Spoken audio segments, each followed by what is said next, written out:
mas mapapadali yung pag-unfriend natin sa ating mga friend nyo sa inyong mga Facebook. Click mo lang po yung unfriend. Then, click nyo po yung unfriend. Automatic na po yan na ma-unfriend yung friend nyo sa Facebook once na tinap nyo po yung unfriend. Dati kasi, di ba guys, kapag nag-unfriend tayo ng friend natin sa Facebook, sinesearch pa natin yung Facebook friends natin, then tinatap pa natin yung profile niya, saka natin hanapin yung unfriend. Ngayon guys, mas mapapabilis yung pag-unfriend natin sa ating mga Facebook friend. Alam nyo ba na may mga bagong update ngayon sa Facebook? Baka hindi nyo po alam or hindi nyo pa po natatry. Open lang natin ang Facebook account natin, pero dapat po naka-update po ang ating mga Facebook account. Open lang natin ang Play Store.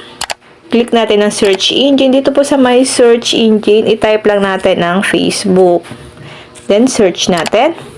Kapag ang nakalagay po ay update, i-click lang po natin ang update para ma-update po ang ating mga Facebook account at para yung mga features ni Facebook ay magkaroon din po ang ating account. Kapag na-update na po, click na po natin ang open. Click natin ang 3 lines. Click profile. Scroll down natin. Click nyo po ang about. Scroll down. Click see all friends.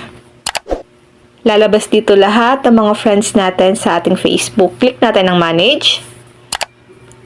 Ito po yung update ngayon ni Facebook na kung saan mas mapapadali ang pag-unfriend natin sa mga friend natin sa Facebook. I-click mo lang ito.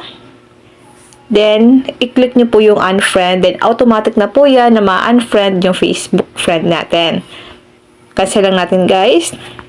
Diba guys, dati kapag mag-unfriend tayo ng mga Facebook friend natin, hinahanap pa natin ang kanilang profile, sinesearch pa natin, then tinatap pa natin yung unfriend. Dito guys, mas mapapabilis yung pag-unfriend natin sa mga Facebook friends natin guys. Itatap mo lang yan, then click nyo po yung unfriend, automatic na po yan na ma-unfriend yung mga Facebook friend natin. Then click po natin ang list, interacted with. Ito po yung mga nag-i-stalk sa ating Facebook account na hindi po talaga natin masyadong kilala, pero friend natin sila guys. Ayan. Makikita nyo po siya dito. Review friends you interacted with the list on Facebook in the last 90 days. Pwede nyo po siyang i-unfriend ng minsanan. Click nyo po yung select multiple. Then, lalagyan mo lang siya guys ng check. Kung gusto nyo po silang ma-unfriend. Then, click nyo po yung unfriend. So, minsanan po talaga yung pag-unfriend natin dito sa list interacted with. So, mas pinabilis ni Facebook yung pag-unfriend natin at makikita nyo po yung mga list interacted, yung mga nag-i-stalk sa inyong mga post. Ganyan guys. Na-friend natin pero hindi po natin guys masyadong kilala. Yun lang guys, sana po may natutunan kayo sa aking video. Kung hindi ka pa nakafollow sa aking Facebook page, pa-follow po ako, Positive Mind, at sa aking YouTube channel, RK Willow, para lagi kang updated sa lahat ng tips at video tutorial na ina-upload ko. Mag-comment lang kayo sa comment section kung may mga katanungan kayo. And now, thank you for watching. God bless you all.